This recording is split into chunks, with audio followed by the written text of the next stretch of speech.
It's my pleasure to welcome you this evening to the 19th Faculty Award Lecture. I have a great evening planned for you. I'm Dr. Dan Nogales. I'm the Dean of the College of Arts and Sciences and have the pleasure of serving for the undergraduate program here. This is my 20th year on campus, in which most of this time that I've worked here with Dr. Anstine and Dr. Cates, who will also be presenting tonight. Before we get too far going, Dr. Webb is supposed to be here introducing the speaker. He is sick with a flu, unfortunately. I'm not sure what that says about an immunologist not getting a flu shot. But so the schedule for this evening will be an introduction from me, will be a presentation from our presenter, a rebuttal from another colleague, and then if time allows, there'll be questions. And of course, we'll save enough time for refreshments at the end. So please continue the conversation that we have after the presentation with refreshments. I have a script here which I probably won't go through and read, but I just want to say a little bit about NNU, and we have quite a few guests here this evening.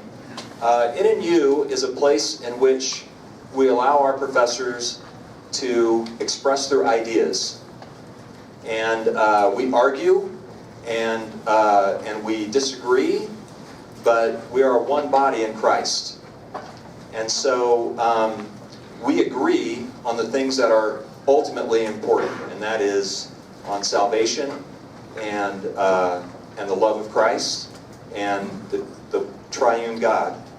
Other than that, we like to debate on a few things, and there's a few folks in the audience that probably will do that during some questioning. I've known Tim for quite a while. We were at Point Loma Nazarene University together, a little older than him, and I was a very big surprise when I was in graduate school at University of Nevada, Reno, that Tim became my next door neighbor as he joined University of Nevada, Reno as well. And so we were in graduate school together for, me a little longer than Tim. But in any case, I went off to a postdoc, and Tim went off to a postdoc at UC Berkeley. So Dr. Anstine is a graduate of a Nazarene University, and obviously was trained in graduate work in organic chemistry through what we both share is a sort of the academic grandchildren of a fairly famous organic professor, Carl Gerasi, who invented the birth control pill. And then off to postdoc at UC Berkeley by another very famous organic chemist, Professor Dalvin. So Tim is well trained to address the issues of both science and faith, and that's what we'll do tonight. The choice of the lecture was competitive, and it went through a faculty committee which selected Tim to give you this award lecture tonight. So without any other comments, I'll turn this over to Dr. Anstine, but first I'd like to recognize Suzanne, his wife here this evening.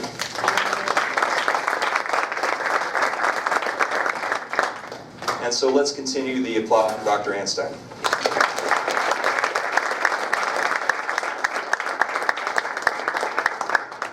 Thank you, Dr. Gallus. I appreciate that.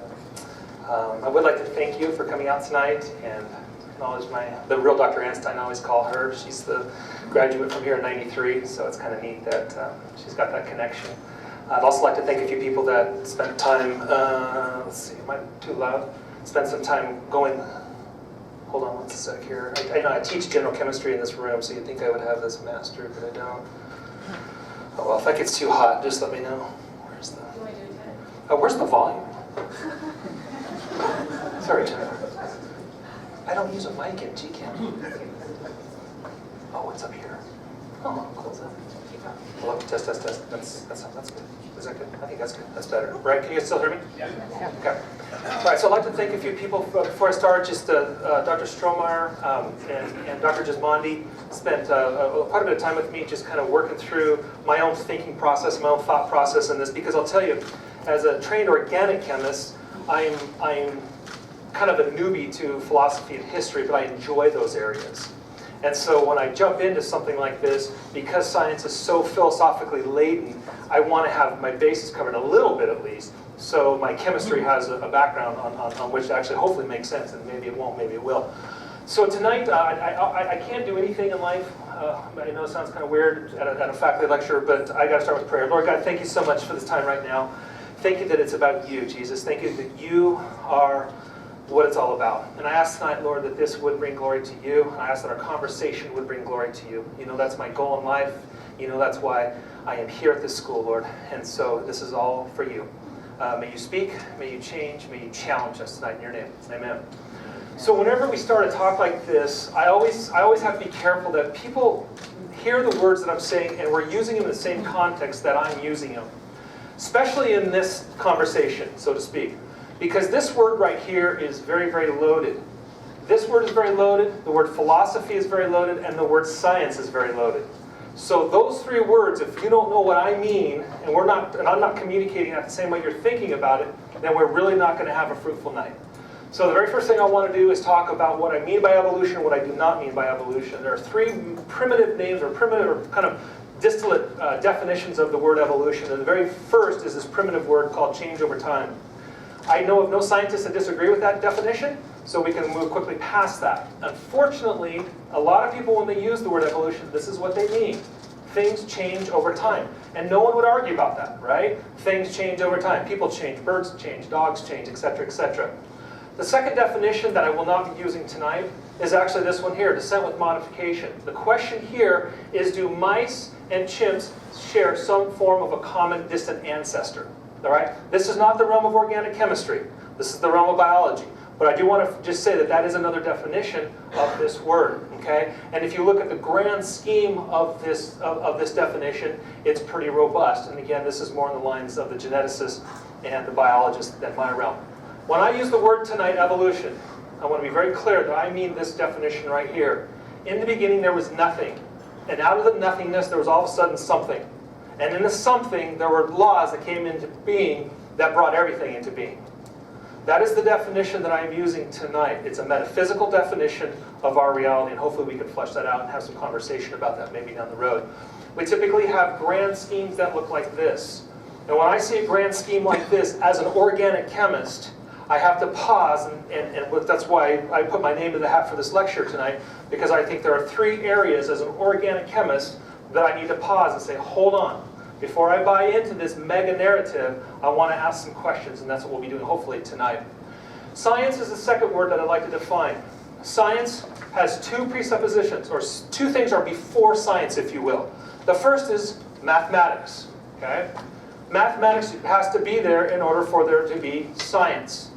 2 plus 2 needs to equal 4. Yesterday, today, and tomorrow, somewhere in the universe, somewhere on Earth. Otherwise, we really don't have a discussion, because we need something objectively true to be able to rationally look at the world around us. The second one is philosophy. Okay, science is heavily laden with philosophy, so I want to pull some of that out tonight, again, before we jump into chemical evolution. All right?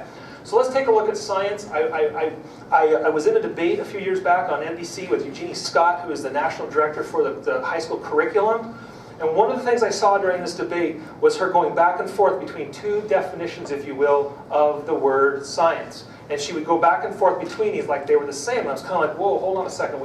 And if you're not trained in hearing that, then it's really important for me to flesh that out. Because when I say science, I want to mean what I say. So you can roughly think of science, the two different sciences. And again, where the line of demarcation is, it's fuzzy. And we could go into Papin or Kuhn or Lakatos, and we could look at all these philosophers that have tried to flesh all this out. But for tonight, what I want to get across is, and hopefully you'll see this, there are two realms of science. There is science, and there is science. It uses the same word, so it can become a semantic discussion, and I don't want that. So When I say science, and you can see this here, I have a lot of things that science has brought to the plate. Okay, we can call these technological advances. iPods and artificial hearts, and here's penicillin, a remarkable thing. And how does penicillin react within the realm of this protein? All right? What I would call this, and loosely call this, and again, some philosophers don't like this, but this helps me and helps my students see that there are these two realms. One is operational science, how things operate. How does penicillin operate? How does penicillin come together, hold together? Okay? The other realm is concerned with how things originate, loosely. Again, I know it's going to be hard to, anyway, I'm just going to leave it there. If you look at this, how did the first cells originate? How did the eye originate? How did the brain originate? How did man originate? And though both of them use science, and both of them use current science, somehow we have to make a demarcation between those two. And one of the persons that attempted to do this was Karl Popper, a philosopher in the mid-20th century. And what he roughly said, and again, this is rough, because again, Kuhn's going to come in with his paradigms, and Lakatosha is going to say, no, it's in between, those two guys didn't have it right, and there's a lot to this. But tonight, for the most part, I want to say there's a difference between operational science and historical science. There's a difference, but yet there's a similarity. So let's flesh this out just a titch. Popper says this: insofar as scientific statements speak about reality, it must be falsifiable. And insofar as it is not falsifiable, it does not speak about reality. Now, I think that goes too far, to be honest with you. But what I do think that helps me understand is that the realm of the now science is what's happening. How does the universe go right now? Right now. How does the universe operating and carrying about right now? What's the electron doing? What's the penicillin doing? How's the penicillin connected together now? And so roughly, I would call this now science. I can go across the lab right now, and I can add these alkali metals to the halogens, and I can have exothermic reactions, and I can study it right here and right now. Notice, this is then science. It's science that was back then. And it's going to be hard to falsify something like the Big Bang or even the origin of the cell. How do I conclusively say, this is how the cell originated, this is how the brainstem originated, this is how... You see what's going on there? There's two different realms of science. Now, that said, this realm of science does use falsifiable techniques. What it does is it extrapolates back and it says, I assume that the speed of light has been what it is today at starting point 0, therefore this. Or I assume and I project or I push back or I say that because I know what it is now, I'm going to assume it's always been that way. Or it was always that way, so it is that way today. So I still use falsifiable science now, but I'm looking back then. And when we deal with the origins question, that's very important to be able to understand the two different realms. Because I, as a chemist, can go in the lab and I can do a lot of these reactions and I can show my student and they can falsify it. Now let me say this, falsifiable does not mean false. Just like breakable does not mean broken. A vase is breakable when it sits on the shelf. You can find out if it's breakable by knocking it off. Sure enough, it broke. Okay? That's what we mean by falsifiable. It means that I can study it and see whether or not, when I add sodium hydroxide and hydrochloric acid together, it forms an exothermic reaction. Okay? You see that? But how would I falsify a singularity? How would I duplicate that in the laboratory and say that's exactly how this happened? That's tricky, if not impossible. Okay? So you have those two realms. The second realm is philosophy. Now this is an interesting discussion. You're saying, why does this do with organic chemistry? Trust me, I will eventually land this plane, I hope. Scientifically, historically, science, when you look back over the history of science, science was considered to be an activity with a goal. Let that sink in for a second. It was an activity with a goal. The activity was using the scientific method. And most of us have had enough science to know there's a scientific method of hypothesis and study and testing and reconfirming and publishing and getting more money. And it's a cyclic process. Okay? It's a scientific method, and it came out of some amazing minds in the 15th and 16th century, 17th century even, as it's being refined a little bit more. The goal, historically in science, was to discover truth about the creation. So it was an activity with a goal. Activity is a scientific method to discover truth about the creation. And if you look at some of the historical comments that have been made, some of the best and the brightest minds in all time in science, one of which is Johannes Kepler here, Here we are concerned with the book of nature, so greatly celebrated in sacred writings. It is this that Paul proposes to the Gentiles, that they should contemplate God like the sun in water or in a mirror. Why then, as Christians, should we take any less delight in its contemplation, since it is for us with true worship to honor God, to venerate Him, to wonder at Him? The more rightly we understand the nature and scope of what our God has founded, the more devoted the spirit in which that is done. What a remarkable testimony from one of the most brilliant minds in all of science. In fact, Kepler was the one that really fleshed out the three planetary motion laws that led to gravity. So it's kind of an important moment in the history of science. The next one, probably talked about as the #1 scientist of all time, arguably, is Newton himself. What did Newton have to say? This most beautiful system of the sun, planets, and comets could only proceed from the counsel and dominion of an intelligent and powerful being. This being governs all things, not as the soul of the world, but as the Lord over all. Now, the reason why I bring this up is because that I believe in history, in the history of science, you don't have to go back very far to see that men and women were conducting research in a specific way to be able to flesh out truth about the world that they saw around them. And there was a rational order to this. In fact, Einstein says it this way: I want to know God's thoughts, the rest are details. Okay, that's pretty succinct, and you can flesh that out. Probably write a whole thesis on what he meant by that, but it's still a pretty germane comment by Einstein. If you look historically back and go back to the Greeks, and here you have Pythagoras and Plato, they talked about how the order, they called it the form that was out there, they talked about how the world was orderly, rational, and intelligent. Okay? This they called, by the way, the Logos. The Logos out there was this rational order. And as Newton and Kepler said, we're really thinking God's thoughts after Him. We're following Him in His thoughts, if you will. This Logos, the Greeks believed that if one lived in conjunction or within harmony with this form out there, this Logos, then their life was the best life possibly lived. Now, the Christian mind, or the biblical mind, differed a little bit on how far to take the Logos, and you get into necessity and a couple of the different qualifications. We can say that for a different night. But nonetheless, both the Greek and the biblical thinking was that the universe was rational. There was a rational order to the way it was put together. Okay? So when I asked, thankfully, my pastor at Crossroads help with some of my trying to put my thinking into pictures, because pictures speak 1,000 words. This is the way I view the history of science. I view the history of science as this Logos, and it was big enough, at least within the biblical mindset, to contain life and to hold life. But something happened in science in the mid-1900s. We had a paradigm shift, as Kuhn would say. What was that paradigm shift? The the definition of science really changed. Historically, it was an activity with a goal. Today, science can be thought more of as a game with a rule. Now, this is an important point, because again, if I am going to pose challenges to the chemical evolution model, what I'm really posing questions to is, was this a good paradigm shift? So, what was that? Well, the game is still using the scientific method. However, the rule changed. In fact, if you look, there was never really a rule. But there was a rule imposed on the way I look at the world around me. And that rule is metaphysical naturalism.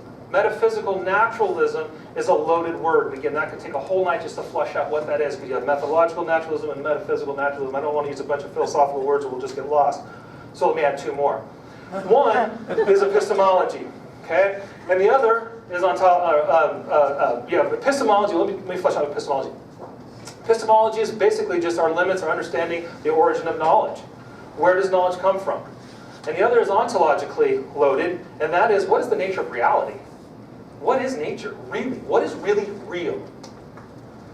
Okay, and you can see that you have two competing things there. Is the spiritual really real, or are the particles really real? You know, Paul would say in Ephesians 6, no, it's not the particles. It's what's outside the particles that's real. Scientists, especially metaphysical naturalism, comes in, no. There's nothing outside the particles. The particles are all that's real. And so these two things are foundational to our understanding. The scientific method is the only reliable path to knowledge. A lot of us in this room are going to challenge that. Even the philosophy professors in here would probably have a little bit of issue with that. Secondly, matter is the fundamental reality to the universe. So what happens here is I have to look at the world around me, and I have to be confined by this natural, again, all has to be answered by a natural process, if you will. In fact, Francis Crick says it this way: the ultimate main aim of the modern movement in biology is, in fact, to explain all biology in terms of physics and chemistry. Okay? I'm going to reduce everything. Reductionism is a severe form of this. I'm going to reduce everything to simply the mechanics of the universe. Okay? So historically, what does that mean practically? Historically, think of it this way. This is the way I think about it, the way I teach it. If you look at the world around me, whether it's coming in from the lab or if it's coming in from the field, historically there were three ways in which I could view that data coming in. Three ways in which I could view the data coming in from the field or from the lab. One of them was what we would call law. If I see something repeated over and over and over and over again, I'm going to say it's a law.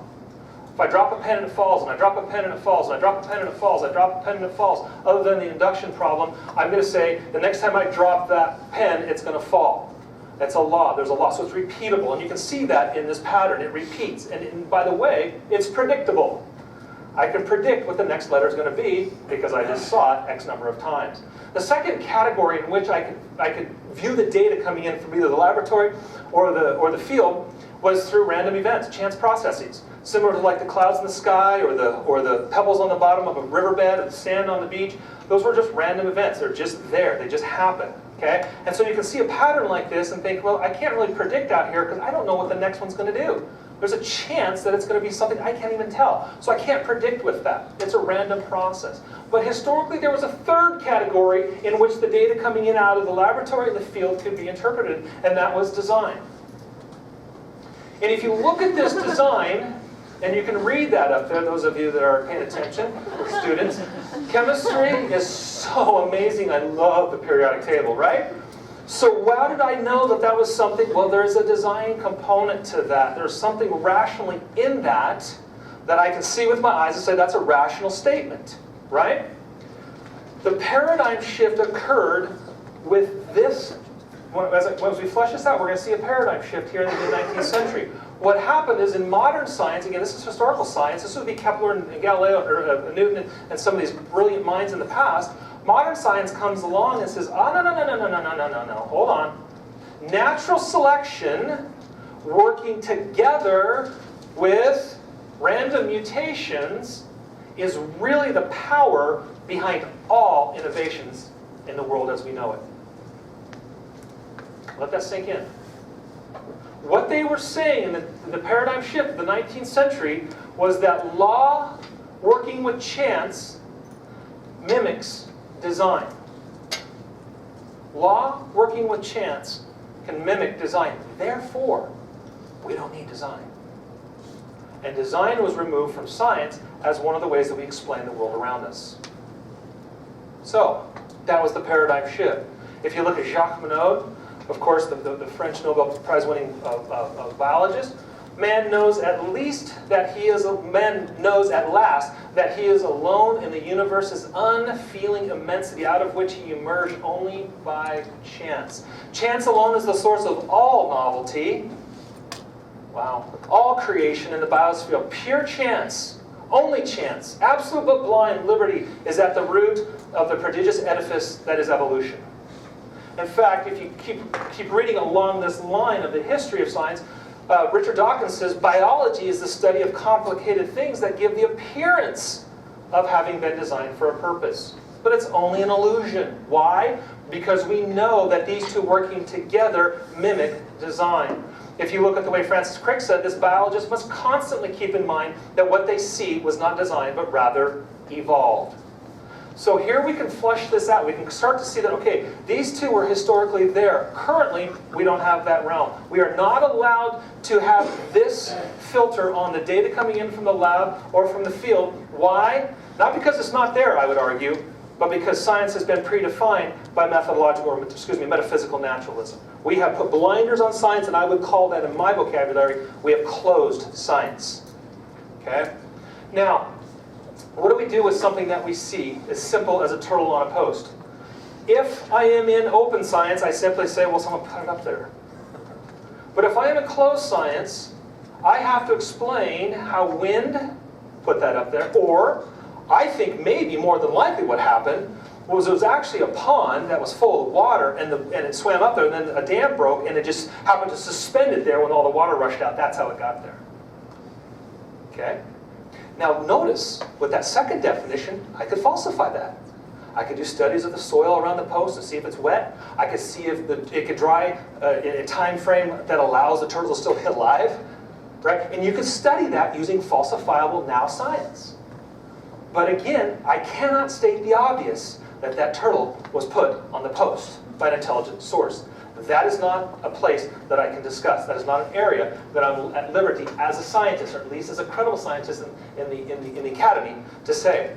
If you look at Richard Lewontin, again, the Harvard biologist, it is not that the methods and institutions of science somehow compel us to accept a material explanation of the phenomenal world, but on the contrary, that we are forced by our a priori, our acceptance of metaphysical naturalism up front, adherence to material causes to create an apparatus of investigation and a set of concepts that produce material explanations, no matter how counterintuitive, no matter how mystifying to the uninitiated, the non-scientist.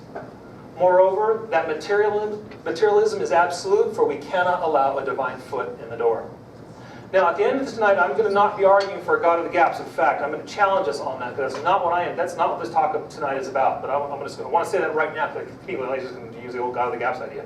No, I'm not. But let's keep going with this, and I just want to preface that. Great book, Cornelius Hunter's Science Blind Spot says, instead of merely following the data where it led, science has a framework already in place. The answer, to a certain extent, is already in place. Think of it this way. The answer to your question, student, is evolution. Now, what was your question? It's already in place. I have to give it a naturalistic explanation in order for it to be accepted.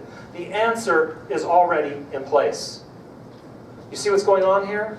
I've got blinders on to what's acceptable to be considered scientific. Evidence and logic are usurped oftentimes by a natural explanation. Okay? And I flesh that out for a real specific reason. Because as I challenge chemical evolution, which as an organic chemist, it's very important to me that this makes sense, and this area of science doesn't make sense to me. So that's why I wrestle with it, I struggle with it, and I'm okay with that. But I want us to understand kind of the background behind this. Here's the way I would summarize my introduction. If you want to know how nature works, the best way to proceed is to just ask it. Right? That's methodological naturalism, by the way. It will eventually tell us everything we need to know about reality. There's metaphysical naturalism, by the way. The asking of questions in science has been reduced to a ritual known as the scientific method. But the answering of questions in science is confined by naturalism. And that is science today. So with that background, now it's time to start to look at what really is being said in this realm of science. The mega-narrative of evolution, again, the way I'm using the word tonight, nothing to something to everything, has three main meta-narratives, if you will. They start off with cosmic evolution. Cosmic evolution, of course, starts off with the Big Bang, proceeds to gravity condensing, and you're forming your protons and your neutrons, and then you're forming your deuterium, and more likely deuterium's colliding to form the helium. Three heliums come together to form the most amazing element on the periodic table, carbon. Okay, and all this is going on right here, guys. And all this is going on, and gravity is the driving force behind it, and the planets are forming, and pretty soon out pops Earth, right? This is cosmic. Again, this is not my realm. Dr. Packer, Dr. Lawrence, much better equipped, so that's not my realm. Neither is this my realm, biological evolution. Okay? I am not talking about biological evolution. I'll let Dr. Chase or Dr. Strohmeyer, true experts on our campus, flush that. That's not for me. But this is the part where we have cells becoming organisms, reproducing entities that move on, and through variations, okay, they can become, or they do become, or they appear to become more complex. What I am going to be talking about tonight is in between those two. How is it that minerals, that the periodic table, specifically this region right here, my wheelhouse, carbon, nitrogen, and oxygen, the building blocks, God's Lego kit, if you will. Did you guys know that? This is a total tangent. But carbon is the fourth. My kids love Legos. In fact, I left home tonight with a sitter, and the floor was just destroyed with Legos, right? And I was looking at that going, that's God's Lego kit. The carbon is the 4-piece. My organic chemistry students know this. Nitrogen is the 3-piece. Oxygen is the 2-piece. And hydrogen and halogens are the 1-piece. That's why I like organic chemistry. It's just an extension of Legos. I never grew up and I never planned to, okay? Now, that said, how is it that I take these periodic table, these minerals, these elements, and all of a sudden get life? This is called abiogenesis. It's a big word for it. This, to me, is really the crux of the argument, or the problem with this grand mega-narrative of evolution, which is why I threw my name again into the hat for this talk, because I really want us to see this. In this process, in this leap from here to here, I only have thermodynamics, energy movement, kinetics, speed, and equilibrium to work with. I don't have living organisms at this point. I can't capitalize on some of the amazing things they can do. I am stuck with explaining everything through the physical laws of the universe, both in chemistry and chemistry and physics. That's what I have to explain everything through. And I'll help work that out, because that's a very key point right there. And I would argue that chemistry does not select. Okay? It does not select, and I'll show you what I mean by that. Now, how did we go from Earth to again these cells? There's a process again. If you follow the grand mega story of chemical evolution, what I'm going to challenge you with tonight are 3 areas that I see as a challenge to this. Huge problems with this, and Dr. Chase, I'm sure, is going to have the other side of that. What do I do with reduced carbon? Okay, again, we're going to have a chemistry lesson tonight. I know you didn't think about that.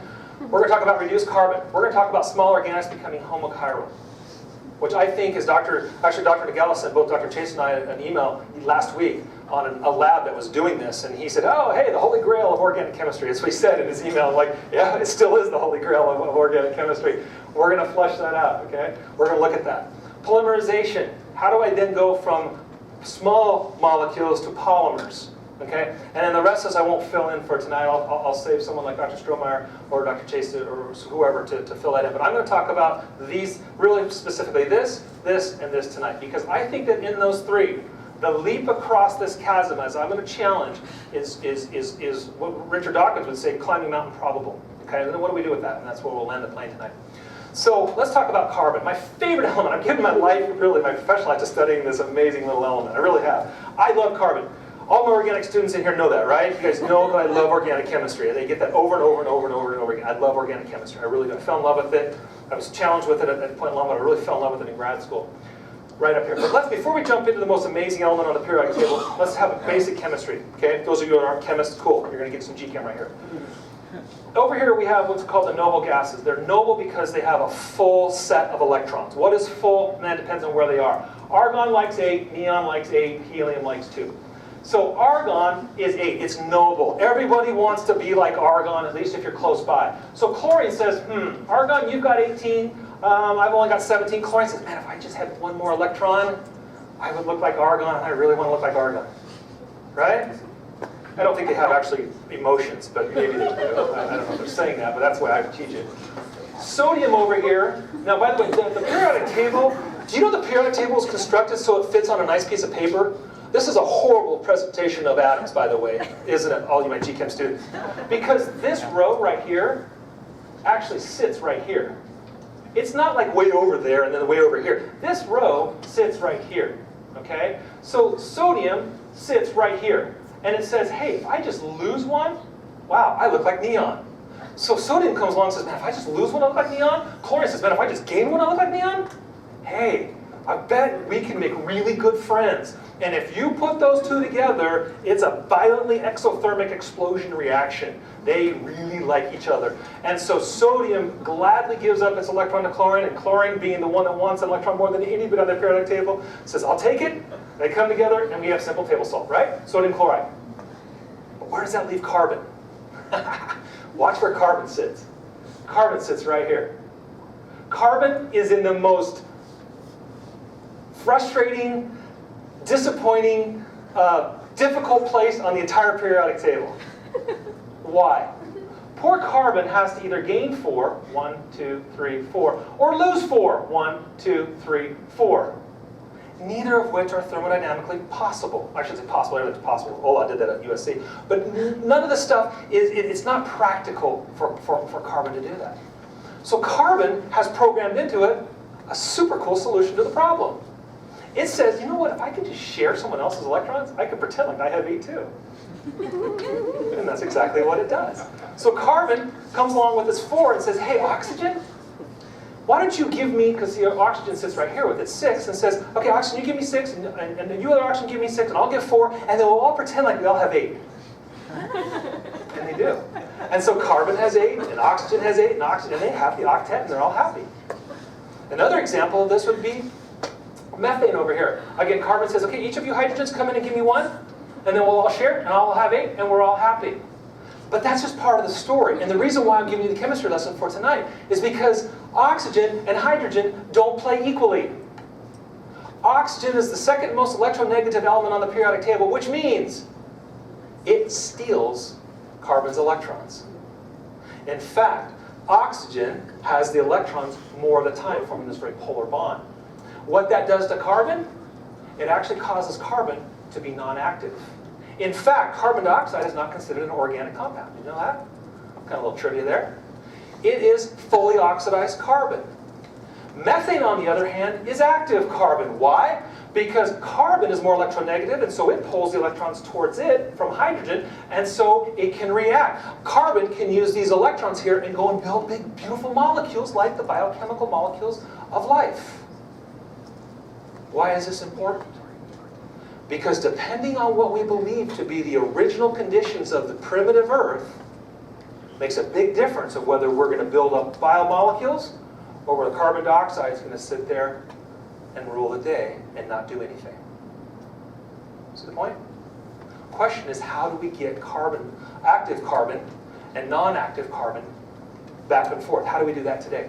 Let me take you on a little history. You guys know what this thing's called? Earth, right? Earth. Did you guys know the Earth breathes? How many people knew the Earth breathes? A couple of you do. Okay, Earth breathes. You want to see a picture of it? Here's the Earth breathing. Isn't that cool? You know what's going on there?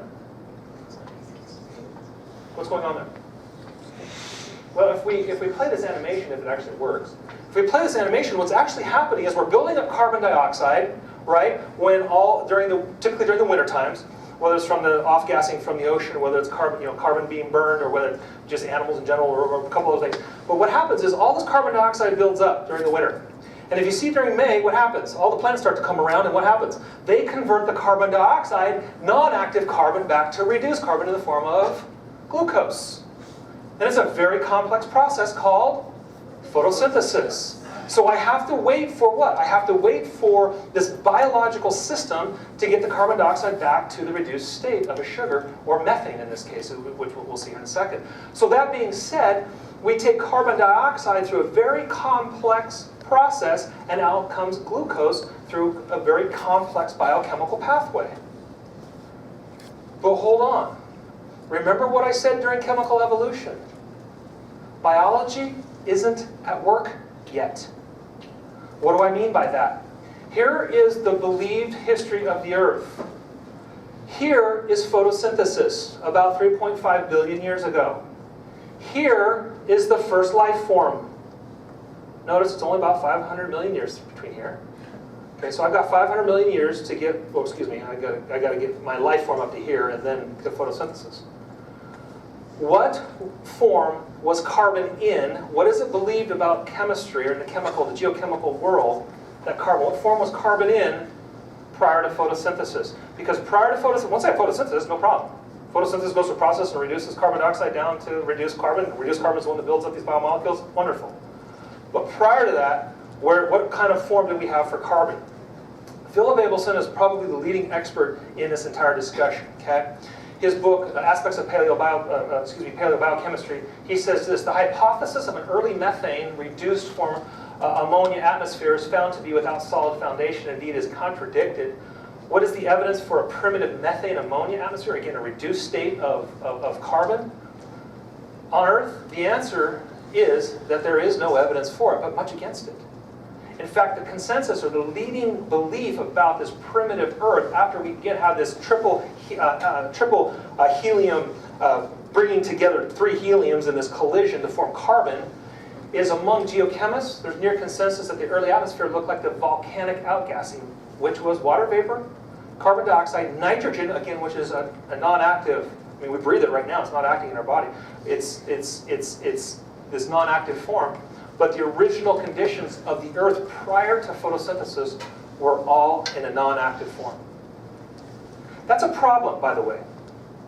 Because if I'm going to start to be, as an organic chemist, I need carbon that I can manipulate, that I can work with. I need its electrons to move. And if the oxygen is pulling those electrons away from carbon, I have a really hard time getting that carbon to behave. And I have to go through great pains to get it to do so, and I'll show you those great pains because it's the leading theory as to how we had reduced carbon on the early atmosphere. One idea was that we used the biomasses that were down underneath the Earth to build on. Because down underneath the Earth, right, you have all these hydrocarbons down there. Those are all reduced carbons. The reason why we can burn them is because they're in their reduced state. And we can convert them to carbon dioxide and water. And we do that in our automobiles. We use their energy. But once they go to carbon dioxide, they're chemically inert, or they're non-active, and we have to wait for photosynthesis to bring those back around. Okay? So biomasses aren't a viable source because recent research has suggested that, well, maybe this biomass was there all along, and the research actually shows that these come from either thermogenesis or bacteriogenesis, which means that those reduced carbons were there from already living sources. We still have to get prior to photosynthesis in order to start building living systems. The current theory is the Fischer-Tropsch reaction. Now, I'm not going to go into deep chemistry. This would be a fun one for my GChem class to actually dig out. But this is the reaction, guys. So basically, you take hydrogen and carbon monoxide and carbon dioxide under high temperatures and pressures, and you get it to convert to certain alkanes. And you can repeat the process. The biggest problem with this is that it's at high temperatures. Most organic compounds cannot survive much over 250, 280, 300 is really the upper limit for organic compounds. They just fall apart. This reaction really kicks in about 400, 500 degrees. And in fact, when you do run this in biologically friendly temperatures, you get very, very, very minuscule amounts, 0.5%. Nearly not enough to be able to build up this primordial pond that we need a heavy concentration of reduced carbon. This is a problem.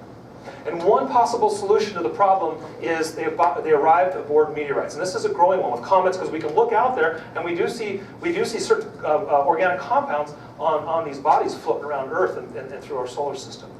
But let's say they did arrive through Earth. Or let's say that they just happened to Fischer-Tropsch. There's things we just don't know about the Fischer-Tropsch or some other one that it happened to be there. That really takes us next to the biggest holy grail of the problem. So let's say we had some source and we're going to figure out how we got from carbon dioxide to reduced carbon. Let's move on. That leads to homochirality. Homochirality. The word chiral in the Greek literally means handed. Do you guys realize your left and your right hand are not the same? Okay? This is organic chemistry. So we had GChem, now we're having OChem. So in one night, we're going to get the cool parts of GChem and OChem. You have a left hand and you have a right hand. Left hand and a right hand. Did you know there's no way you can get your left hand to be your right hand or your right hand to be your left hand? They're what's called non-superimposable. I cannot make my left hand my right hand unless I look in a mirror. Okay? There's certain molecules out there this way. Dr. Gagalis and I use this one in our sophomore organic lectures. Okay, here's R carbone. It smells like spearmint. Okay? And here's S carbone. It smells like dill or caraway. Right? You guys remember this from organic, right? And our nose knows the difference, and I'll explain that in a second here. Here's one all of us are probably a little bit more important to all of us. Anybody ever taken ibuprofen before? Sure, we've taken ibuprofen. Did you know that when you take ibuprofen, it's one of the few drugs that's actually given in an equal mixture of both-handedness? It's called racemic mixture. You actually take, if you take 600 milligrams of ibuprofen, you're taking 600 milligrams of the R, the right-handed, and 600 milligrams of the left-handed. Your body only uses the left-handed. It just passes the right-handed on. The FDA is largely not letting us do that anymore because there's some history to the badness. Anybody ever heard of thalidomide? Some of you here probably heard of thalidomide. Thalidomide is a terrible, terrible, terrible historical fact in organic chemistry. This form here and this form here are different. The left-handed and the right-handed. The right-handed removes nausea in pregnant women. First trimester, in the late 50s and early 60s, this was given in the first trimester as an anti-nausea. What wasn't known was that the S form is a teratogen. And having a teratogen in the mother's body during the development of the fetus caused deformations of the limbs. And there's an entire generation that has the limbs that are grossly distorted, feet and hands. That's a dark side of organic chemistry, but it shows you something very important. The left hand and the right hand forms of molecules are not the same. Now, why is that important for our conversation tonight, or our talk tonight? The word conversation tonight. I got to bring that word. Yeah, conversation tonight, right? Well, here it is. The building blocks of all life are the amino acids. They exist in a left hand or a right hand. You see those right here. These are amino acids, carboxylic acid, and they have these big R groups, and there's 20 of them. And this is what changes on the amino acids, and here they are. These are really the alphabet of life, or the cell. Okay? And you can look at them here. I'm not going to get into this. Take a biochemistry class. It's super cool stuff. But here you have them all. And what's amazing about the building blocks of life, stay with me in the chemical evolution discussion, is that when you begin to string these all together in their secondary, tertiary, quaternary structure, and you begin to form these into very, very complex, what we call proteins or enzymes, that are always the workhorse of the cell, that do all the work inside the cell, when they are built, they are exclusively, of the glycine because it's achiral, they are exclusively left-handed. We are not talking 98.2, 95.5, 90.10, we are talking 100. Now remember, prior to life, we are in this pool, this pond, we only have the laws of chemistry to work with. Chemistry does not select, chemistry does equal. In fact, when you look at some of the early conditions that were run, and by the way, the Miller-Urey experiment was actually the wrong conditions. It used methane and ammonia, and the only reason why they did that, they just picked it because they say, hey, these are reducing, so we'll just go ahead and build those up. But it was the wrong, more like it was carbon dioxide. Nonetheless, what we did learn from the Miller-Urey experiment was this. Under a highly designed apparatus, where we had water, we had a spark, and we had a cooling condenser down here, all these organic molecules that fell out, and we did get, I think, 18 or 19 of the amino acids were racemic. Equal mixtures of 50-50, left and right-handed. That's because chemistry doesn't select. The question is, in chemical evolution, where did the exclusivity of the left-handed for proteins, and by the way, DNA ribose is right-handed, exclusively, 100%. How and why, using the laws of chemistry, did that come about? Okay? Again, these are questions that I think, as an organic chemist, I struggle with that. I look at that and go, that's a good question. Yeah, I don't know what to do with that. Okay? They're synthesized in 50-50 ratio. Graham Carr Smith, a very, very important book, Genetic Takeover, says this. Homochirality is really the crux of the question of life. Probably one of the leading organic chemists was a Stanford professor by the name of William Bonner. There's an enormous gap between the origin of homochirality and the origin of life. In fact, he said, I happen to think that you have to understand the origin of homochirality before you can bridge that gap. Stepwise, one has to deal with the origin of homochirality first, and then how do you get to living organisms? See the problem? We really need these left-handed amino acids to build up life. Leading theory, right up my wheelhouse, chiral amplification.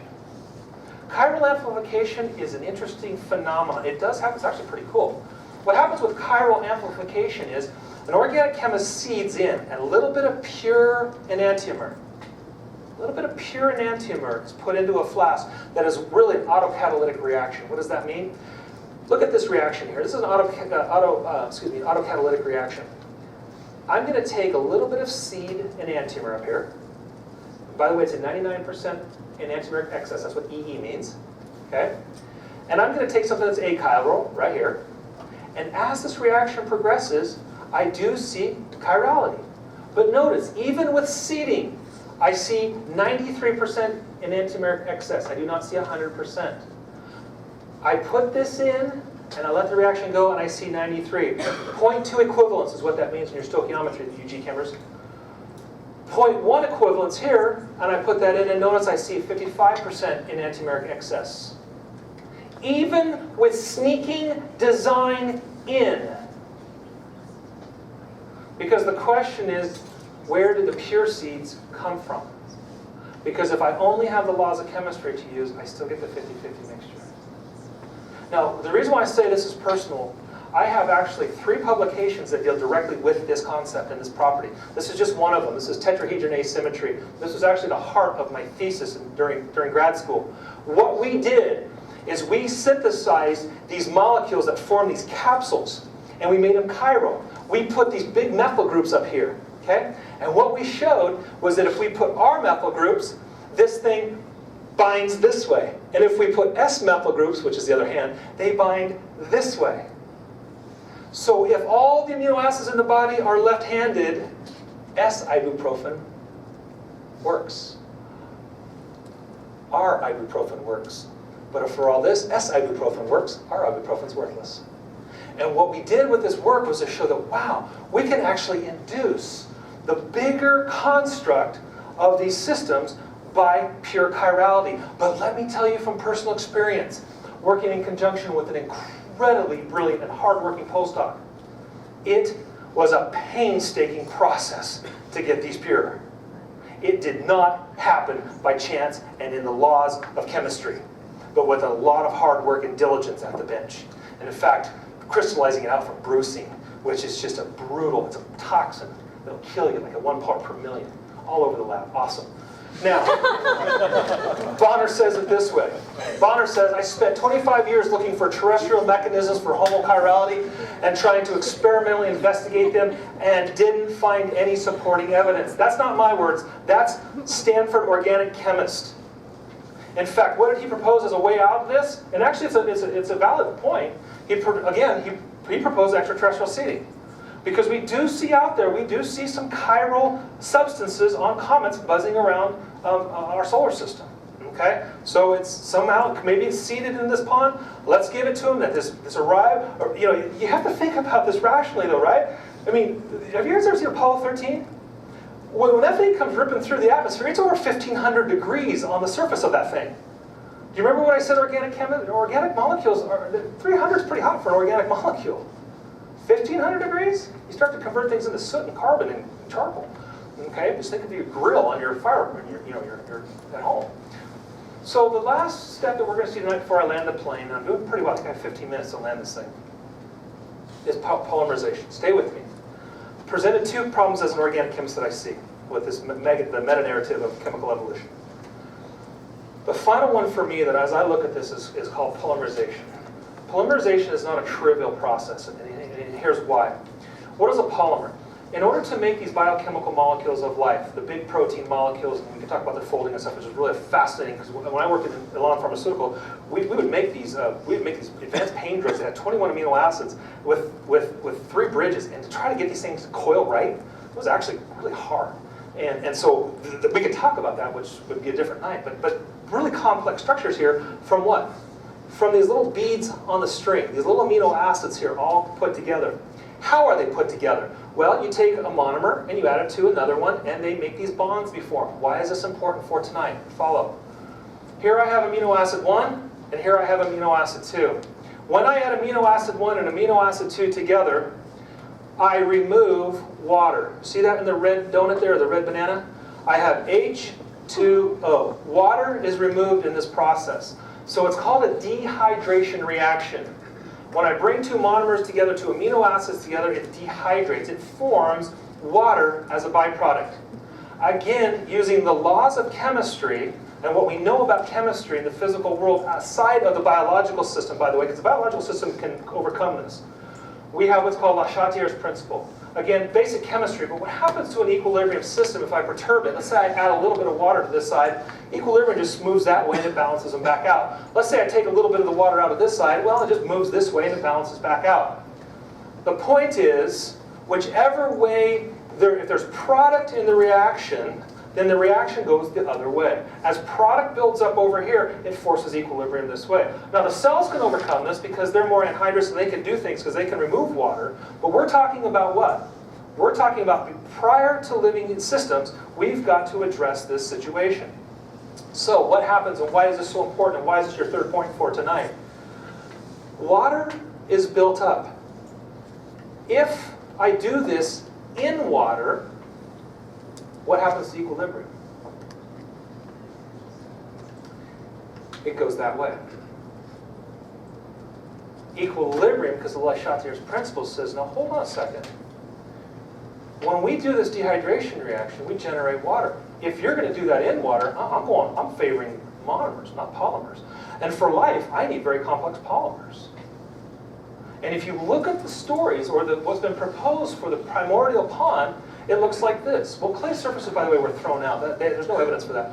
Deep sea thermal vents. Okay, deep sea thermal vents. Again, lots of water. It's very hard to do dehydration reactions in water. We have elaborate glassware in the lab, 2 labs over. And we can actually, during these reactions, we can pull water off and we can make equilibrium go the way we want it to go.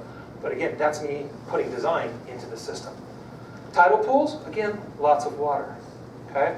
Volcanic ridges is the leading current theory. It's got some merit, because if you think about this, you could concentrate up the solution. But again, you have to have this perfect balance between I need enough water to make it concentrated, not too much to drive equilibrium back, not too much heat because it'll destroy the organic molecules. It has to be the perfect condition, perfect storm right there, leading theory. But one of the other theories is also extraterrestrial origin, because there are some visions or we're finding these things on these comets and meteorites. So, all that to say,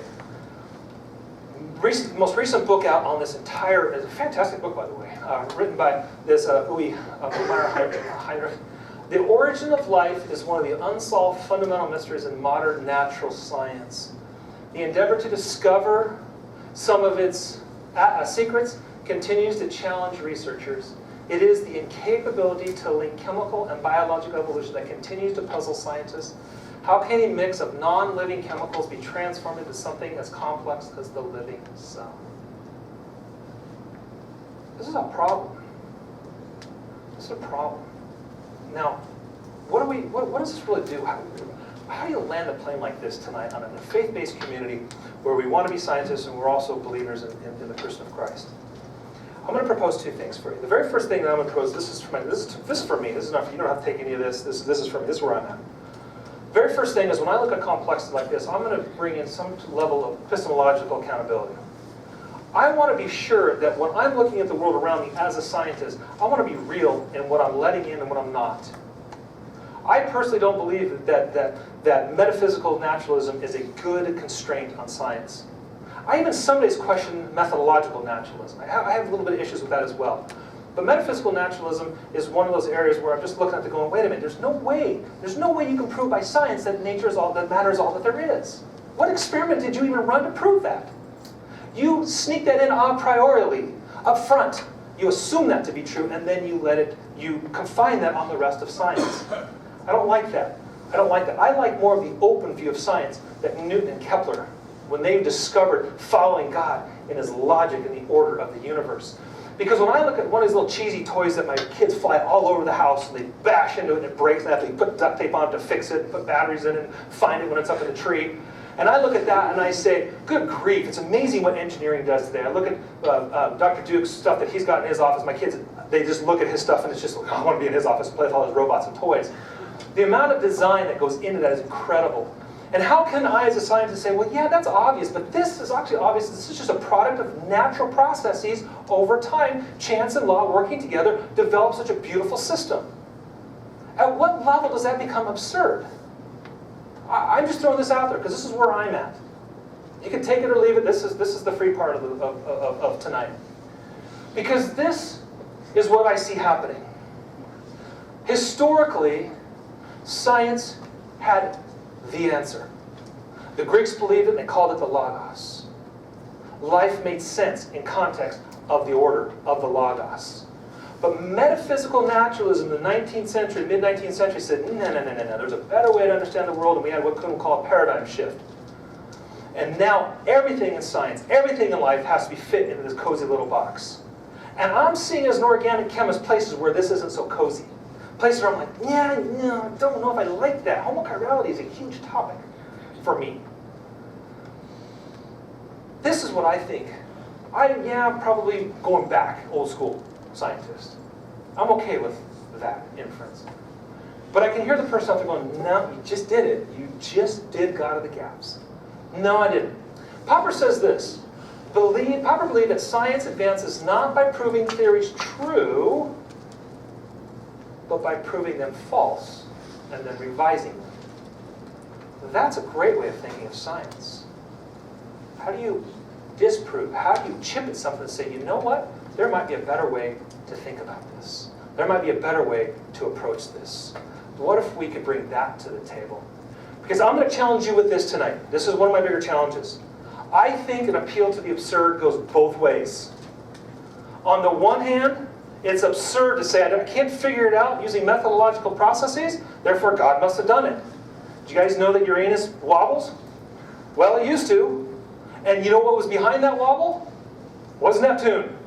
And if we had just said, well, that wobble comes from, God back there flicking it every once in a while, we probably would have never found Neptune. Right? So there's a place for that. But there's also a balance to this. Because the appeal to the absurd, God of the gaps, or God of the gaps. And I say God of the gaps is actually switch sides. And so this balance of this absurd, I'm not taking it to the God of the gaps, but I'm not taking it to the material process of the gaps either. And maybe the climb up Mount Probable is so hard because I've predefined what it means to climb Mount Improbable. Maybe it's not really a blind watchmaker. Maybe he's blind because I've imposed blindness on him. Do you see the rub there? Because when I see something like the alchemists, who from the 3rd century, from the 8th century to the 13th century, were very, very, very dedicated to get this metal right here to become this metal. This metal, look, it's only 1 proton away. How do I get this metal to become this metal? They were very, very sincere in their practice. And they spent 500 years trying to get these to convert. We look back at chemistry and go, look at them. Huh? Isn't that Mount Improbable? That was Mount Improbable. What about Mount Improbable today? And in what efforts and what pain will we go to? How will we surrender logic and intellect at the door and say, no, it's got to be in this way?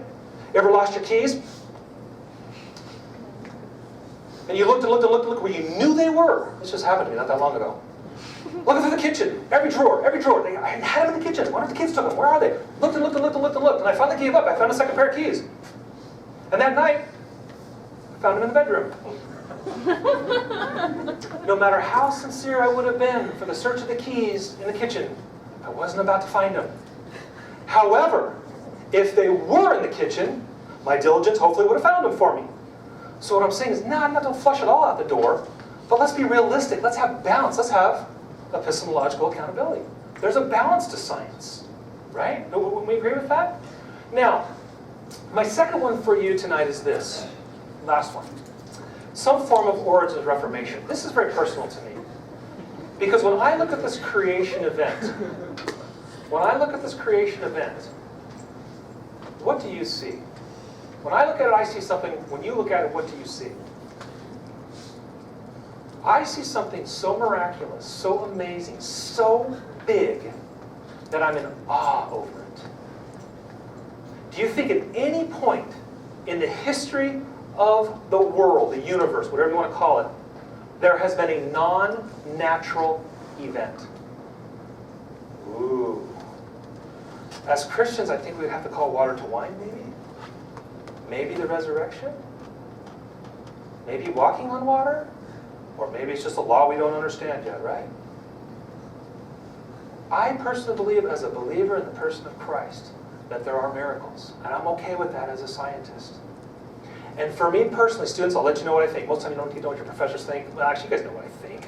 My life is an open book. You guys know me.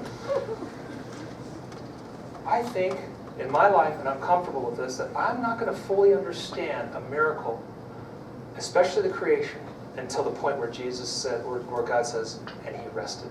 I think I'm going to be frustrated prior to that point, saying, how did he do that? And was gravity there? And was the speed of light the same? And what was going on? Because I believe that at some point in that miracle, he's still at work.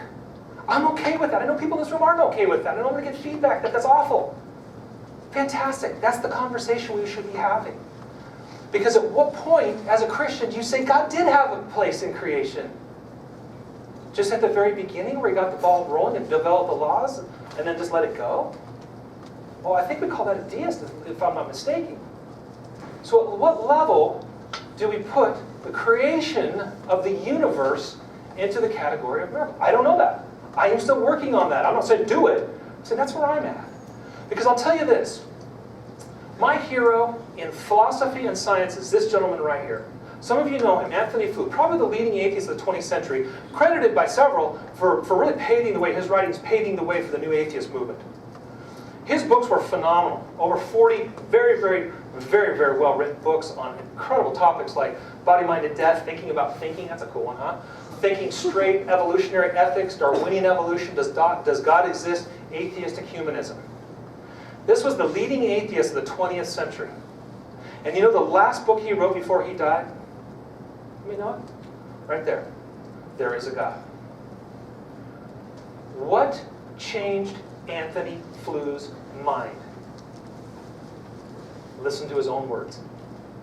The only reason which I have for beginning to think of believing in a first cause God is the impossibility of providing a naturalistic account of the origin of the first reproducing organisms. And I think those of us in this room, if we would learn something from the humility of the who's who of atheism, to say, wow, here's a gentleman whose personal life didn't match the data, but he was humble enough to say, you know what, I don't care that my professional life is going to take a huge hit from this. I was wrong. And when I let science speak, it changed my heart. That's powerful to me.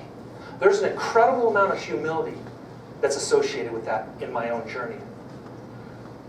Hopefully what I've done tonight is thrown out some challenges. Again, Dr. Chase is going to come in and show you what I was told that the last thing you want to be is the first person to give the talk, because the second person discredits everything that you talked about the first time. So I'm going, all right, that's probably going to happen. But all that said,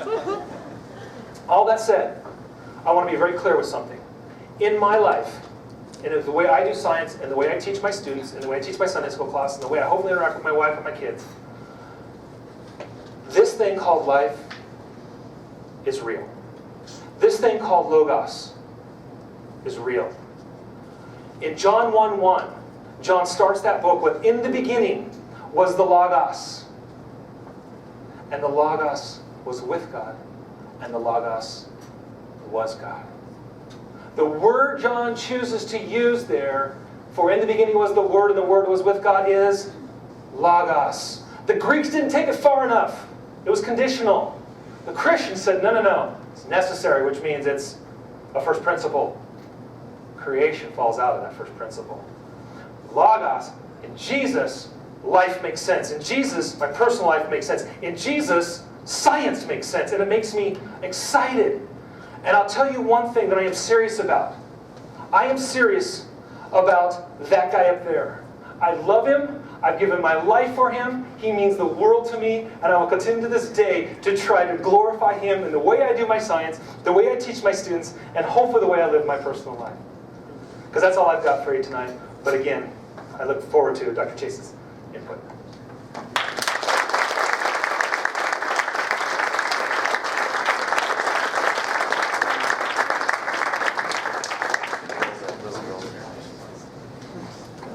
Okay.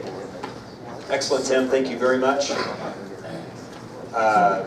So it's my pleasure to introduce Dr. Jennifer Chase. Dr. Chase attended Point Loma Nazarene University as well. Seems to be a theme up here tonight. And I'm a little bit older than Dr. Chase as well. We weren't there at the same time. She then attended Yale graduate school, receiving her PhD in biochemistry.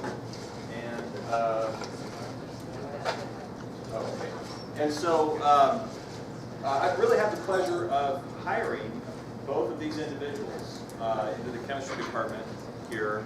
And we've been colleagues for quite a while, and we've debated and discussed issues like this. And I think Tim has called me a deist before. So I'll turn it over to you now. auspicious thing to get to be the second speaker, as he said.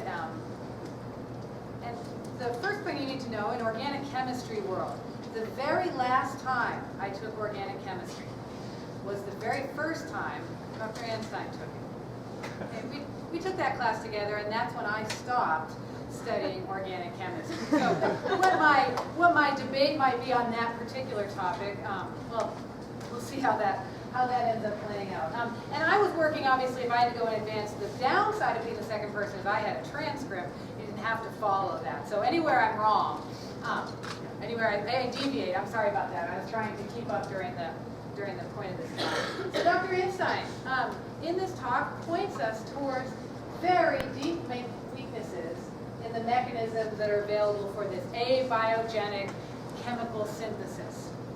And I already gave you my, the recentness, well I should tell you, it was 1988 last time I took organic chemistry, for those of you who were born substantially after that. So what do I do? To understand this, it means that I need to go to the journals. I wanted to, I started thinking about this when I knew he'd been awarded that last spring, and I said I need to read and find out what's going on in the field. So what I did was I read these, that these weaknesses he pointed out, don't be afraid, they are really well established weaknesses in organic chemistry. So a couple of papers, the references are at the end. This is quotes from some of them. The chemical environment in which life might have arisen is unknown, an emphasis that I added, and unknowable. That's in chemical reviews, Nature Reviews. Another one from that same article, current hypotheses about based on particular microenvironments that might yield prebiotic chemicals are actually incompatible with each other. There are more problems than even he had time to bring up. Again, Nature Chemistry. This was the first article in a whole issue dedicated to the problems and the current solutions that people are providing. But I just want you to understand, organic chemists recognize that this is not, perhaps, even knowable answer. So that part, absolutely have to affirm what's going on there. I like this line, too, about the idea of what happens is RNA world hypothesis. At first, some molecules came about and then they took over. The RNA molecules were actually the first ones then that were able to synthesize something else. It's called the RNA world hypothesis, which was listed in this article, and it was a molecular biologist's dream, but the organic chemist's nightmare. Okay?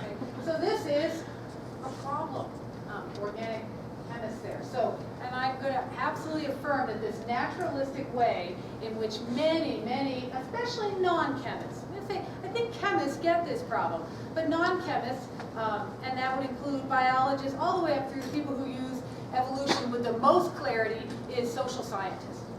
Some of them. Political science uses with absolute clarity of mind the ideas that are based on sort of sand in some of the ways. Okay, so if you talk about the origin of life and its molecules, this really does ignore these vast gaps in understanding. There is not an abiogenic theory that's accepted by anybody. I just told you, it's possible that the conditions were unknowable. Dr. Anstine brought up this idea of a historical science where you had to go back and figure out what could have been and maybe make speculations. And that may seem like it's a problem, but I'm going to try to suggest that I think that is fertile ground for trying to do new kinds of understanding. Okay? Now, I do have to pick on one thing. This one I did during the talk. So this design argument, I've heard this used before, that it's clear that the turtle is sitting up on there. I feel like this is an over-exaggerated point, though. Okay? Because if I look at another thing that has clear design principles to it, it becomes actually, that is a much trickier line to figure out how to fall on it. Which one is design and which one is natural principles? I think turtles don't end up very often in my world on posts, but about Thursday, we may see a substantial amount of these where most of them are different and seem individually designed. And depending on how you want to put God's role in managing this world, I can't tell you that God didn't design every single one of them. He may have done it by a variety of different means. But anyway, I feel like that might be a little too easy for us to do. So I wanted to defend, it came up a little more in the written text than here, but some of the ideas about methodological and versus philosophical, metaphysical naturalism. I just want to make sure we say this. These are not the same thing. And my cornerstone students we have to talk about this during class tomorrow a little bit more. Let me tell you what another definition maybe of this philosophical or metaphysical naturalism, right? That to believe absolutely that all things have only natural causes, the laws of nature, and there's only a physical world. So I just throw out to you the question of what should an atheist or an agnostic scientist believe? What should they believe? I mean, if I would like them to be logically consistent, I'd really rather they become Christian, but in the absence of that option, what should they believe? And I guess I would say that if you do not believe that there is a higher power or external knowledge, you would have to be a metaphysical naturalist. We saw that a scientist who found at the end he couldn't buy that did convert. So I can't think this is all there is. But I have no critique for those who believe that this is all there is because they believe that in every realm of their lives. Methodological naturalism is a little bit different from that, which would be limiting one's scientific studies to investigating naturalistic causes, and that would be by studying the observable world and making then no claim about the supernatural. And okay, so I've had 6-7 sections of Cornerstone who've already read a paper on this, and I would like to say making no claims about the supernatural seems to be worse than being an atheist. Based on the answer that I've gotten on homework assignments, if you can make no claims about the supernatural, that's identical in a lot of people's minds to saying there is no supernatural. And I would try to put it in a different term. I would say methodological naturalism is an appropriate humility to say, I can't do experiments on God. Those of you who are familiar with the Duke studies where they did experiments on God, then you could have, ooh, I'm really uncomfortable with that one. So here, let me tell you that study. Duke is the most famous one. I don't pay attention to all of them. Duke did a famous fertility study where they had a group of people on the East Coast praying for women on the West Coast who were having trouble getting pregnant. The people on the West Coast did not know if they were in the unprayed for group or the prayed for group. So they were good controls. It wasn't double blind. The people who were praying knew who they were praying for. What do you think happened? No, it wasn't the same. The people who were prayed for had more successful pregnancies. So one student, first class this semester, she said, sort of a praise God. That's clear evidence that God is working. And you know what? She's right. At the same time, I feel totally uncomfortable making God a variable in a study. I'm not even okay. I don't even know. So you can be okay with that. Jensen had a great point. I'm not sure I'm okay with God being willing to be a part of that study. And when he knew it was being prayed for to fix the pregnancy, I don't know what to do with that. I mean, literally, I'm not trying to convince you one way or the other. I don't know what to do with a study where God is a variable. I'm really pleased that he did it, and I'm glad that it worked out the way it went, instead of what some of you were. No, Duke does a lot of these kind of studies. I'm more comfortable being a methodological naturalist then, of saying I can, in my manipulation of variables, make no claims on the supernatural. I am restricted to what I can observe. The limitations of this are that I absolutely also believe God has power and that his works are manifest in this world. So basically, I guess it's just tough to think. If I didn't think, none of these problems would actually be real. I don't know what I would do. But I think, just to defend that, I think that I feel like this is an appropriate place for scientists to fall. To say, we're going to do our studies, I'm going to study photosynthesis, I'm not going to assume that God is making changes on the things that are happening. That kind of keeps us limited. And in a sense, Dr. Anstine was doing that by saying, chemistry is restricted to the laws. It's restricted to kinetics, and it's restricted to thermodynamics, and it doesn't make sense. So that maybe, I don't know, is that a mixed message? Where you're saying that's all there can be to make these molecules, and yet there wasn't. It's tough to think. That's what he's doing too. Okay, so by the way, this idea of methodological naturalism was first used by Wheaton Christian University philosopher. There you go. And their former students, philosopher Paul DeVries. It was in 1983, and he was publishing this idea. after the middle of the last century. So this picture is one way that we can reconcile what we think with our science. Okay, so and then the other big one was this question about, is Dr. Anstine making a God of the gaps argument? Okay, so this is what I found a quote from Biologos about what they say God of the gaps is, so we all get to make our definition. God of the gaps argument gives gaps in scientific explanation as indicators or proof of God's action and therefore of God's existence. Such arguments propose divine acts in place of natural scientific causes for science, and this is the key part, obviously that's why I made it purple, that science cannot yet explain, that we don't have a naturalistic explanation. So this was a quote from the text, so we'll see. We don't want to run into a miracle every time we don't understand something, but when we begin to invoke absurdity, maybe it's okay to leave it as a mystery of creation and see it as a hand of God at work. Are you okay with that? I know I pulled that. You didn't say probably that exact thing this time around. Okay, so I'm going to pick that. Let's see what's happened. So some of those arguments that are made. He's saying that the proposed routes to methane have problems with amount, stability, temperature issue. This homochirality problem has not been solved. Polymerization reactions that are required for life's molecules are thermodynamically unfavorable. Okay, so looking at the highly improbable path between CO2 and highly ordered complex should cause us to pause. Okay, so when we're asking this, is it absurd? Is this leaving two things? Are we actually leaving it too open and saying that there's only God must fill it? Looking for ways that biomolecules could have been made is not done. I told you that people have written to say, this is highly improbable.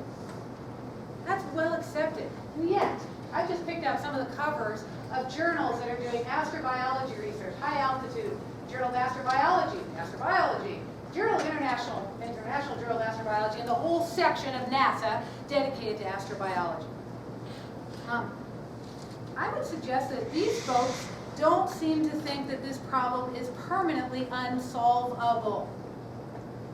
They are using it to work new ideas, ways of getting at polymerization and homochirality that not only answer questions potentially about how God used mechanisms to make the first life, but also out there.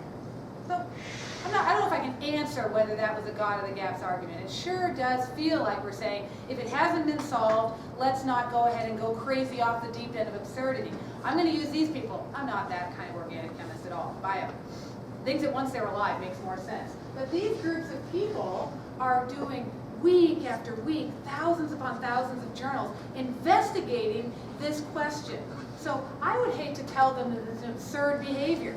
I think they're getting a lot out of that. For those who think about what happens on Mars, what should they look for?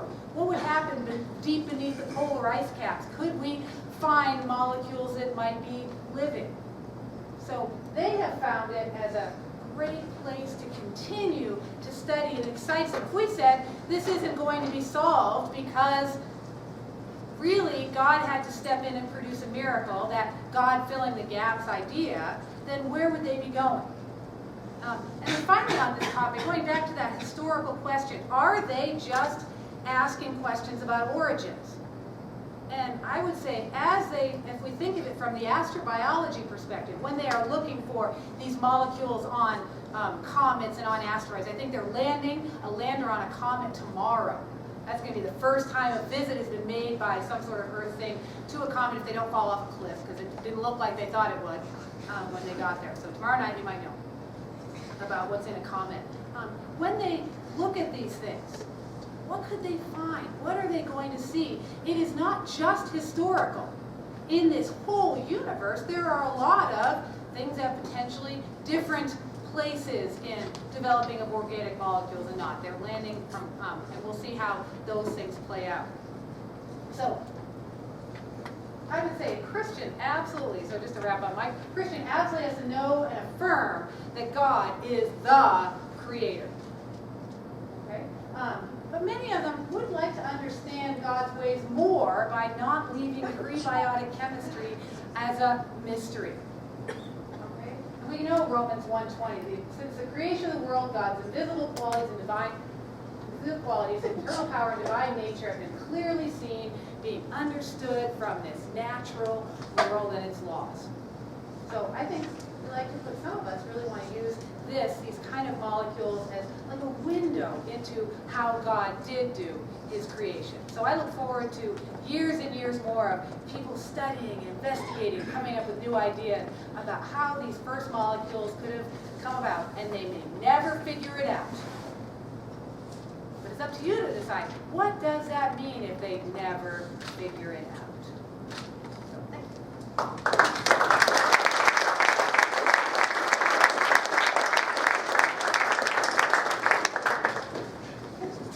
you. Thank you, Dr. Chase. A couple of things come to mind. Yeah, come on up, Tim. Just as I was listening to both of my colleagues here,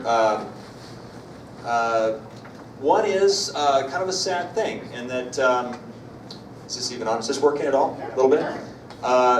That people from NNU are not necessarily accepted in Nazarene churches in the Northwest, maybe in other places as well, because of this issue of evolution, creation, and how we approach science on this campus. I think that's a very sad thing, because the students in this room tonight got a glimpse of how scientists really should operate. And that's not by taking the assumptions that are given to you and accepting them, but taking the assumptions that are given you and throwing them out.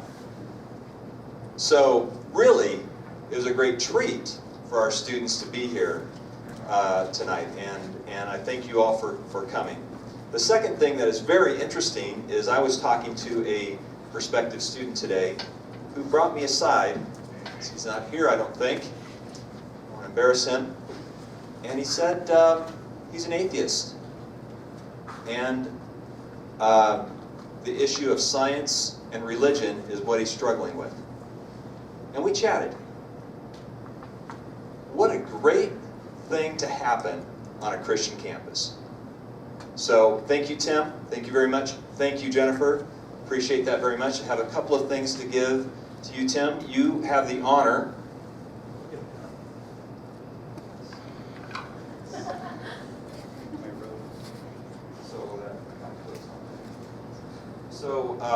okay, that's good. It's designed. This didn't happen. Did it pop off? Okay, so that goes in there? Oh, okay, yeah, okay. So it's, I believe that is a right-handed thread, which is chiral. So, yeah, you get to wear the medallion graduation anytime you have your robe on, and then also honorarium. So.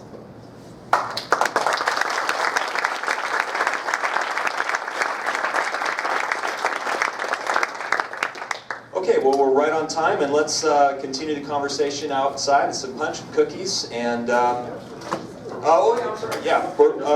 questions, and I have a mic.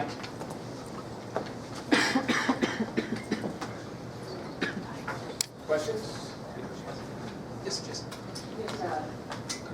Test. Just that you're essentially using a lot of the gaps argument. Am I correct in understanding that most of your claims for presentation are really not whether or not there's a God at all, or whether or not maybe something we have to consider might solve the chirality problem, but rather that as it stands now, there's a problem, a biological inconsistency in what we see. Is that correct? Yeah, it's to me, I tried to flesh that out. Dr. Chase, I really appreciated her input, because it helped me kind of think through what was I really trying to say. I'm more concerned with the way science is done, and I would call open and closed science. Science is closed. It may or not, and again, that's why I tried to make it simple with the key analogy, finding your keys. What I am not saying through God of the Gaps is don't look in the kitchen. In fact, what I am saying is look in the kitchen. That's the logical place where they are. Use your methodological naturalism to look for the answer. I love this astrobiology and the paleochemistry. It's cool stuff. And I agree, we're finding amazing things. We're finding bacteria there that grow at temperatures and pHs we didn't even know. I agree with that.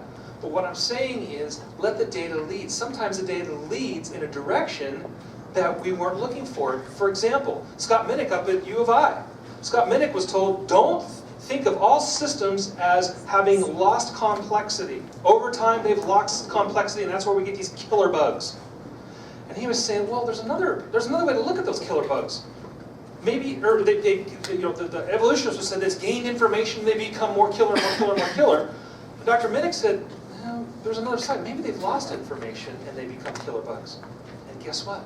It was that model. It was him opening. He didn't say that's what he was looking at, but that opened up an entire area of biology that we never knew before. Why? Because he was looking at science in an open frame, not a closed frame. That's all I'm saying. So not that we should stop looking for natural. No. It must just be open. Yes. So there's something outside that. Look in the kitchen. Look in the bedroom. Look in the bathroom. They might have fallen out in there, right? That's all I'm saying. I'm definitely not saying don't methodological. Yes, Dr. Ward. Hey, thanks for your presentation. Engaging. I enjoyed it a lot. Right. It seems like your major point is there's no good theories or evidence for how life may emerge through naturalistic causes. And I think, as Jennifer said, that's the consensus across the board. The other thing you're really worried about is metaphysical naturalism. I think all Christians ought to be worried about that. So that's another great point. I got to thinking at the end, where you made a passionate appeal for your faith, which I think we all ought to do as well, about where God fits in your system. And you don't want to say you're making any sort of proofs whatsoever about God, but this is an open question.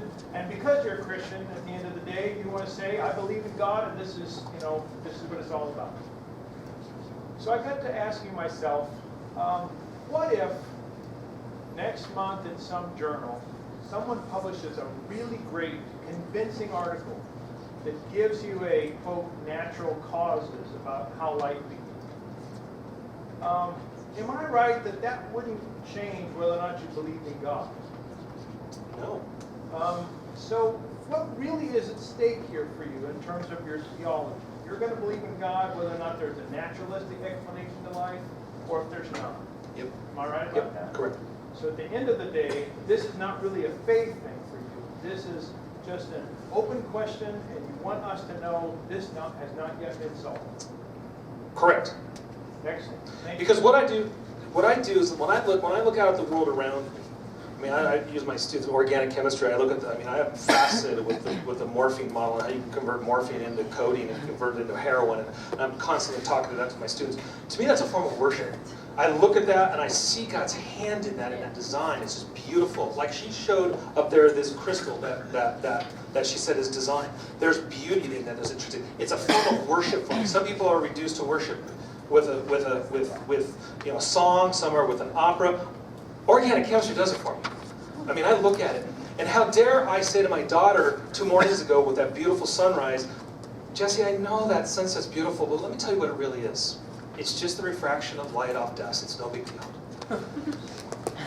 Why do I have to dissolve everything down to a physical address, a cold, sterile physical address to be satisfied both as a scientist and as a believer? I don't.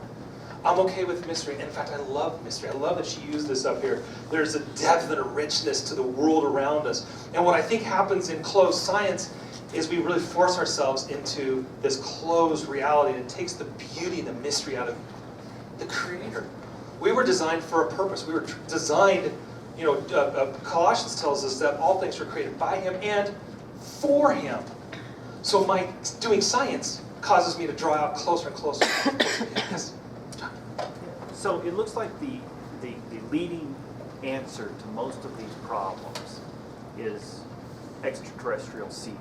Yeah.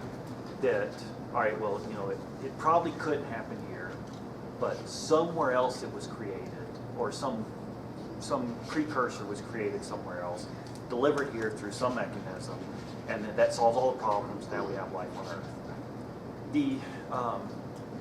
At least with my understanding of chemical processes, we can model the chemical kinetics pretty accurately. Speak louder. We can model chemical kinetics and predict whether or not a chemical reaction will occur and under what conditions. Yes. So, I guess my question is, under what conditions could these precursors have been made? Is it something that could have happened in the center of a star somewhere, under an ice cap in,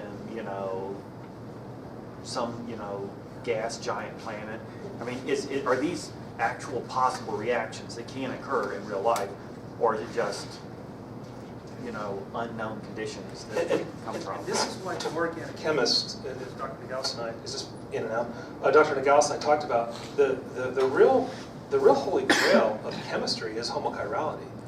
Because what happens with the extraterrestrial seeding model, and by the way, there are great theories out there that actually say that those orbiting bodies came from Earth, and those didn't originate out there, originated from Earth and went out. It's called the hydroplate theory. It's a remarkable theory, by the way. If you look at the physics and the modeling of it, it's phenomenal. But again, so there's two ways to look at that. Did they hitch a ride, or are they from Earth? I mean, either way, it doesn't really matter, but there are theories to explain that. Now, what I'll say to this is why it's so important as a chemist to say that the chemistry does not select. We want to say that the mice scattering, and there's some things where it says that, yeah, there might be a slight, we're talking slight favoring during beta decay processes to one spin versus another spin. Might be. But how then does that reduce down to homochirality problem? Maybe we will figure it out. I still think we should continue to study and look and investigate. But to me, when I look at that, and I look at not just, if we were talking 5149, I'm all over the common story. We are talking 100% zero. That to me looks an awful lot like the alchemists of the 13th century. Again, I'm saying keep plugging away. I'm not going to say don't try to convert mercury and gold, because you might. But maybe after 500 years, maybe after 100 years, especially how modern science works today, at what point do we say enough's enough? And again, maybe we should. Maybe we should keep looking. I like that. I like that. Keep studying, keep looking. But leave it open. Because I think this metaphysical constraint quenches the very spirit of science. How many of you here, when you grew up, was your room just an absolute cemetery of torn apart toys and reassembled toys? And my dad used to not like getting me new toys because the very first thing I wanted to do as a kid was take it apart and figure out how it worked. And he says, why did I just spend $9.95 on that? Because now it's in pieces. But you know what? I took my very first X-Wing from Star Wars, because I saw the movie 6 times in the theater when it came out the first time around. And I tore it apart, and I figured out how that battery made that little light go on from my very first electronic experiment, figuring out how a switch worked between a battery and a light. Love that. Keep working on that. The thing is, keep science open. And again, I'm one person at a small school in Idaho is not going to open up science. But what I can do to us in this room is say, I think the constraint on science is artificial. I don't think it needs to be confined. Yes? Well, I think too, when you look at just the idea of God of the gaps, and then how people even discuss it, I just feel at some point, just saying that there's gaps is kind of being arrogant to the fact that humanity has enough pieces to put the puzzle together. And so that's the same thing with the alchemists. They had their okay. So the alchemists, they thought they had. Well, we have all the pieces to make gold. It's just a matter of time. And so, my goodness, where am I going? Basically, though, is what do you? Okay, yeah, there. What as especially Christians, but as scientists in general too, what is the bounds of what humanity can discover? Is there limits to understanding the natural world? And is there stuff that is unattainable because God makes it so? Or, what is the limit of our knowledge of the natural world? And see, that comes back to, and I completely agree with Dr. Chase. I really do think that the best approach is using the methodological naturalism to look at the world around us. Okay? I really do believe that. That's what, like she said, I use that method to critique chemical evolution. So there is a circularity there because I do believe in it. What I also believe is there are limits to it. And I don't know that, Luke. That's a great place for you as a future scientist to say, there should be some limits here, right? I mean, we in the faith-based community should be running to the God of gaps. Neither should they. We can't run to ET every time we need to figure out some phenomenon on Earth, which is what's happening. And by the way, that only pushes the problem out one iteration, right? Because then where did it come from out there, which I think what John was asking me. So what I would say, again, where I find real excitement in this is a generation like you guys know how passionate I am about chemistry, to go out there and say, we do need some limits on science. Science has kind of run away with metaphysical, naturalistic explanations of everything. It's called reductionism. Can we reduce all of life down to just the laws of science and chemistry? I don't think we can. Because there's something about a sunset. There's something about a symphony. There's something about a beating heart that's outside of the particles. Do you know that I said in metaphysical naturalism, the assumption is that the fundamental quality of the universe is matter and energy interchanging? Do you know that just in the last 10, 15 years that they've actually added a second fundamental quality to the universe? And you know what it is? It's information. Information is outside of the particles. That's weird. Those of you in my GChem class have seen me lecture on this, right? If I write the words I love you in pen on the chalkboard, and all of a sudden I erase I love you, does it mean I no longer love you? Particles are gone. Concept is still there. I portrayed the concept of love by using ink. I could have done it spray painting on the wall, which Dr. Nagalis would not have liked. I could have done it with a tattoo on the inside of my arm, right? All of those do what? They portray information. I move the particles around to portray that information, but it's outside of the particles. So even the metaphysical assumption that the matter is all that there is, we know now there's actually another one, and it's called information. That's where you get, oh, I get so excited with this. That's where you get to the Logos concept, right? The Logos concept with, in the beginning was the Word. In the beginning was this order, this rationality. The universe is programmed to reflect His glory. And you know my lecture on carbon and diamond, right? That's exactly what it is. That reflects His beauty and His glory. I want that in science. That's why I am a scientist. Because at the end of the day, it brings Him glory. Cool. Great question. Boom. Time for one more, Dr. Nicholas? Let's get it. Okay, two that should be pretty easy. You're comparing current research with alchemy in some ways. Yes.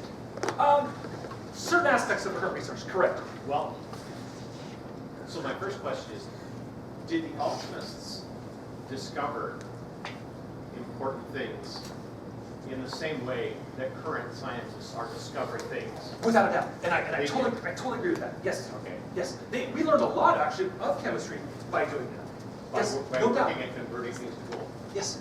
Okay. And that's why I say, let's look in the kitchen. That's where I want to look first. I also want to look at the contract. I want to be open to looking where the data leads. This will show how hard it was for me to follow a lot of what just happened here. Did you hear Jennifer say something that you fundamentally disagreed with and thought, no, she's off base? Yes. And what was that? And it's nothing against her, but I'll show you something. This is cool. Can I go back for a second? Page up. I fundamentally disagreed with her representation of methane. Yes. CH3, how did they got that? Yes. She, to her credit, she and I were contemporary at Point Loma, and she did have. Sorry, that must be an And then again, I actually really appreciated Dr. Chase. This right here. Okay, she uses the one on the right as design. But no. But as an example of something complex coming out of and looking and appearing like design. But this we can explain through law and chance. No problem there. Okay? That's just an example of that. There are qualities to the universe that we cannot explain through law and chance. And I don't have time to go into this. She's a better expert than that, Dr. Strohmeyer. That's called DNA. This is the problem. There is information in the DNA that we're having a hard time, if not impossible time, figuring out how chance and law put the coding into DNA. Okay? So this is an example of chance and law working together. No problem. No problem. It's a great example of it, actually. I still see this not as chance and law working together. Okay, so yeah, so we would differ on that.